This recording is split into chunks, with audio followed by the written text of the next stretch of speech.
ഓടുംകുതിര ചാടുംകുതിര എന്ന സിനിമയുടെ ട്രെയിലർ കാണുമ്പോൾ തോന്നുന്നത് ഒരു കൺഫ്യൂഷൻ കോമഡി ആണെന്നാണ്. പക്ഷേ സംവിധാനം അൽത്താഫാണ്. അതുകൊണ്ട് തന്നെ ഈ ലേസൊക്കെ പൊട്ടിച്ച് അച്ചാച്ചനെ കൊന്ന മുതലാണ്. എന്താ സംഭവിക്കുക എന്നറിയില്ല. ചോദിച്ചറിയാം. അൽത്താഫ്, സുരേഷ് കൃഷ്ണ, കല്യാണി പ്രിയദർശൻ, വിനയ് ഫോർട്ട്, അനുരാജ് എന്നിവർ ചേർന്ന് നമസ്കാരം. ഇങ്ങനെയുള്ള ചിന്തകളുണ്ടല്ലോ, ഈ ലേസ് പൊട്ടിക്കുമ്പോൾ അച്ചാച്ചൻ മരിക്കുക, ഹാപ്പി ഓൺ എന്ന് പറഞ്ഞിട്ട് ക്രിസ്മസ് പനിയെ കാണിക്കുക, ഈ ആരും ചിന്തിക്കാൻ അതെങ്ങനെ പറ്റുന്നത്? ഇല്ല, എനിക്ക് അങ്ങനത്തെ ബൈ ഡിഫോൾട്ട് അങ്ങനത്തെ വിയേർഡായിട്ടുള്ള കഥകളെ വരാറുള്ളൂ. ജന്മന അങ്ങനെയാണ്. അപ്പോ അത് സിനിമയാക്കുന്നു. ആദ്യം പറഞ്ഞ പോലെ തന്നെ ഒരു കൺഫ്യൂഷൻ കോമഡി തന്നെയാണ്. കൺഫ്യൂഷൻ കോമഡി തന്നെയാണല്ലോ. പലതരത്തിലുള്ള കൺഫ്യൂഷൻസും കള്ളത്തരങ്ങളും ചതിയും മട്ടും റൊമാൻസും എല്ലാം കൂടി മിക്സ് ആയിട്ടുള്ളൊരു സിനിമയാണ്. ഈ ചതിയും മട്ടും ഒക്കെ ആത്മകഥ അംശമുണ്ടല്ലോ ഇതിനകത്ത്?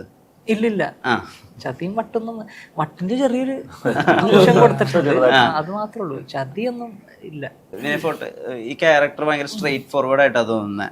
അതായത് ഈ വണ്ടിയുടെ മുമ്പിൽ ചാടുന്ന ഫ്ലാറ്റിന്റെ ബോഡി നടിച്ചെടുത്തൂടെ എന്ന് പറഞ്ഞാൽ ഇവർ വളരെ നല്ലൊരു റെമഡിയും കൂടി പറഞ്ഞു കൊടുക്കുന്ന പോലത്തെ ഒരു മനുഷ്യനാണ്. രൺബീർ കപൂറിനെ പോലെ ഉണ്ട് എന്ന് പറയുമ്പോൾ രൺബീർ കപൂർ ആയിട്ടുണ്ടെന്നാണ് പറയുന്നത്. അത്രയും സ്ട്രെയിറ്റ് ഫോർവേഡ് ആണോ ഇതിനകത്തെ ക്യാരക്ടർ? ഒട്ടുമല്ല.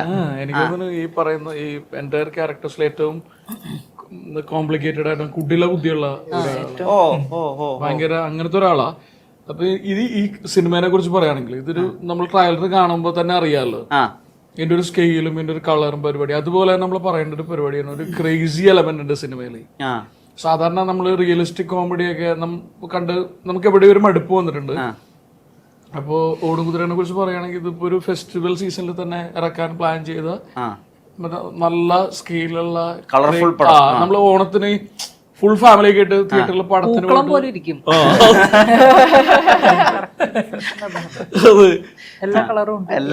ഫുൾ കളറുണ്ട്. പിന്നെ തിയേറ്ററിൽ പോയിട്ട് നമുക്ക് ഇങ്ങനെ ഒരു മൾട്ടിപ്ലക്സിന്റെ അപ്പുറത്തേക്ക് നമ്മൾ സാധാരണ തിയേറ്ററിൽ നിന്ന് ഒച്ചത്തി ചിരിച്ച് കൈയടിച്ച് അപ്പുറത്തെ ഒരാളുടെ അങ്ങനത്തെ ഒരു സോൺ അങ്ങനെ സെലിബ്രേറ്റ് ചെയ്യപ്പെടേണ്ട ഒരു സിനിമയാണ്. അപ്പൊ ഈ ക്രേസി എലമെന്റ് പല ആളുകളിലും ഉണ്ട്. അപ്പൊ എന്റെ കഥാപാത്രത്തിനും കുറച്ച് കൂടുതലുണ്ട്. നമ്മള് ഇപ്പൊ ലാൽ സാർ അച്ഛൻ, ഞാൻ മൂത്ത മകൻ, ഫഹദ് ഇളയ മകൻ, പിന്നെ ഫഹദിന്റെ പരിപാടി, ഫഹദിന്റെ ലവ് സ്റ്റോറിയും അങ്ങനെയൊക്കെയാണ്.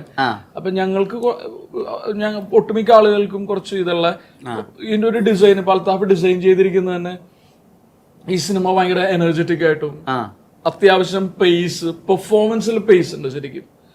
ഞാനത് ഭയങ്കര ലേണിംഗ് ആയിരുന്നു. ഞാൻ അൽത്താഫിന്റെ കൂടെ പഠിച്ചു. അതായത് ഞാനും വിഷ്ണുവും കൂടെ ഇപ്പൊ അഭിനയിക്കാണെന്ന് വിചാരിച്ചു. നമ്മുടെ ഇമോഷനും അല്ലെങ്കിൽ നമ്മുടെ ഒബ്ജക്റ്റീവ് ഒക്കെ ആ പേസിൽ കമ്മ്യൂണിക്കേറ്റ് ചെയ്യാൻ പറ്റണം. എനിക്ക് എന്റെ പേസ് ഒന്നും എടുക്കാൻ പറ്റില്ല. കാര്യം ഈ സിനിമക്ക് ഒരു പേസ് ഉണ്ട്, ഈ സിനിമക്ക് ഡിസൈൻ ഉണ്ട്, ഈ സിനിമയിൽ കുറെ ആക്ടേഴ്സ് ഉണ്ട്.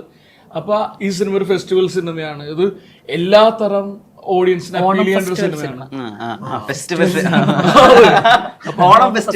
അതെ. അപ്പൊ അതുകൊണ്ട് അപ്പൊ അങ്ങനെ ഭയങ്കര ഇൻട്രസ്റ്റിംഗ് ആയിട്ടുള്ള ഒരു പ്രോസസ്സും പരിപാടിയൊക്കെ ആയിരുന്നു. അപ്പൊ നമ്മള് ഭയങ്കര എൻജോയ് ചെയ്താണ് ഈ സിനിമ ചെയ്തത്. അപ്പൊ കാണുന്ന കാഴ്ചക്കാർക്ക് അതിൽ കൂടുതൽ എൻജോയ്മെന്റ് ഉണ്ടാവണമെന്ന് ആഗ്രഹം. മലയാളത്തിന്റെ ആദ്യത്തെ സൂപ്പർ വുമൺ ആണ്. അപ്പൊ ഈ ഓടുംകുതിര ചാടുംകുതിരയില് ഇതുവരെ കാണാത്തൊരു കല്യാണിയെ കാണുന്നുണ്ട്. കുറച്ചധികം ഓവറാ ഇമോഷൻസും, അല്ലെങ്കിൽ ഓവർ ആക്ടിങ് എന്നല്ല പറയുന്നത്, ആ ക്യാരക്ടർ തന്നെ കുറച്ച് ഓവറാണ്. അത് ആദ്യത്തെ ഒരു ടേക്ക് ആയിരുന്നു. ഈ സിനിമ സ്റ്റാർട്ട് ചെയ്ത ഒരു 5 മിനിറ്റിൽ തന്നെ നിങ്ങൾക്ക് മനസ്സിലാവും അവള് കുറച്ചൊരു വട്ടേസാണ്. പക്ഷെ ഇൻ എ വെരി ലവിങ് വേ. വട്ടാണ്, പക്ഷെ മുഴുവൻ വട്ടല്ല. സോ ഓവറാണ്, പക്ഷെ ചില ക്രൂഷ്യൽ മൊമെന്റ്സിൽ നമ്മൾ കൺട്രോൾ ചെയ്ത്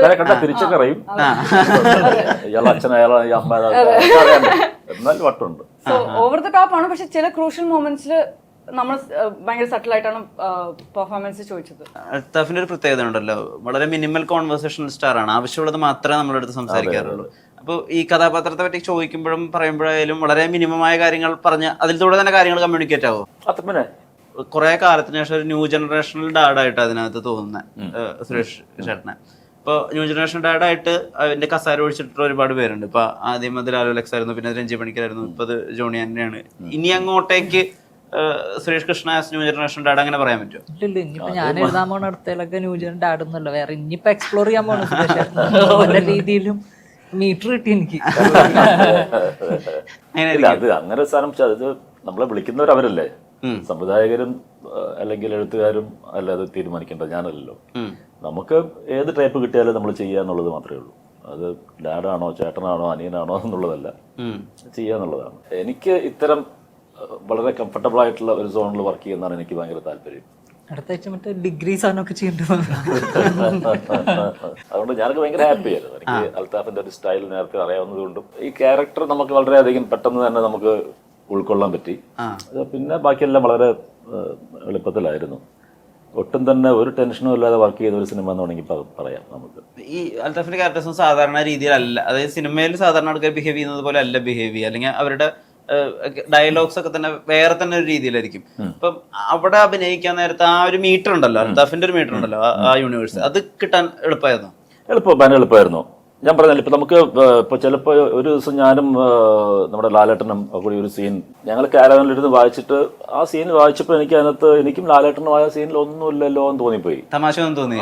തമാശയൊന്നുമില്ല, എന്താണ് അതിൽ ഉദ്ദേശിക്കുന്നത് നോക്കാൻ നമുക്കെന്നൊക്കെ പറഞ്ഞ ആ രീതിയിലാണ് നമ്മൾ ഷോർട്ട് റെഡി എന്ന് പറഞ്ഞാൽ നമ്മൾ സ്പോട്ടിലേക്ക് പോകുമ്പോഴത്തേക്കും ഇത്ര എക്സ്പീരിയൻസുള്ള ലാലേട്ടൻ പോലും പുള്ളി പല ആംഗിൾ ചിന്തിച്ച് നോക്കിയിട്ടാണ് ഇത്ര ഹ്യൂമർ പുള്ളിക്ക് കണ്ടെത്താൻ പറ്റിയിട്ടില്ല.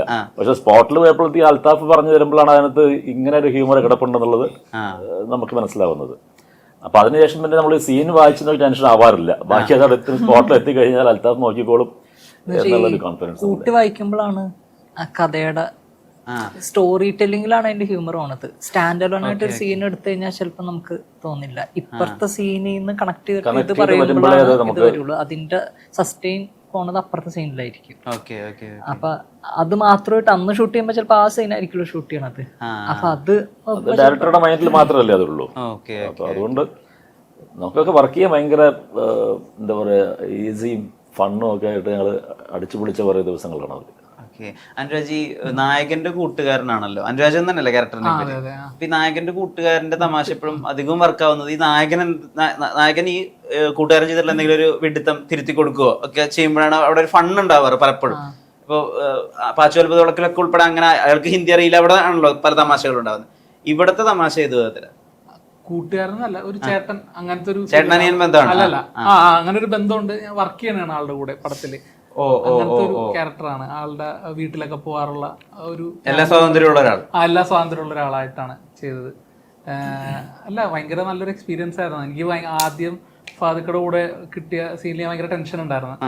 പക്ഷെ അത് 1-2 ദിവസമൊക്കെ പതിയെ കഴിഞ്ഞപ്പോൾ ഭയങ്കര രസമായിട്ട് തോന്നി. കാരണം ആളും സീൻ ചെയ്യണ സമയത്ത് ചില ഡയലോഗ്സ് ഒക്കെ ഇപ്പൊ നമ്മുടെ അടുത്ത് ചോദിക്കും, നമുക്ക് അവിടെ വേറെ എങ്ങനെ ചെയ്യാൻ പറ്റും. അതെനിക്ക് ഭയങ്കര ഇതായിട്ട് തോന്നിയായിരുന്നു. നമുക്കത് ഇങ്ങനെ പറഞ്ഞു നോക്കിയാലോ എന്നൊക്കെ പറയുമായിരുന്നു. അതെനിക്ക് ഭയങ്കര അടിപൊളിയായിട്ട് തോന്നിയായിരുന്നു ആ ഒരു പരിപാടി. പിന്നെ അൽത്താഫൊക്കെ പറഞ്ഞ പോലെ ആൾക്കൊരു കറക്റ്റ് ക്ലാരിറ്റി ഉണ്ട് എന്താണ് നമ്മൾ ചെയ്യേണ്ടത്. നേരത്തെ സുരേഷേട്ടൻ പറഞ്ഞ പോലെ സീൻ നമ്മൾ ചെയ്യണ സമയത്ത് ഒരു ഷോട്ടായി കഴിയുമ്പോൾ ഇക്കൊക്കെ വേറൊരു ഐഡിയ തോന്നും. അപ്പോൾ വന്നിട്ട് നമുക്ക് ഇത് ഇങ്ങനെ ചെയ്യാന്ന് പറയും. അപ്പൊ പ്രതീക്ഷിക്കാത്തൊരു സാധനമായിരിക്കും. അപ്പൊ അതിൽ വേറൊരു ഹ്യൂമർ സാധനം കിട്ടും. അത് നല്ല ഭയങ്കര ഒരു എക്സ്പീരിയൻസ് ആയിരുന്നു പരിപാടി മൊത്തത്തിൽ.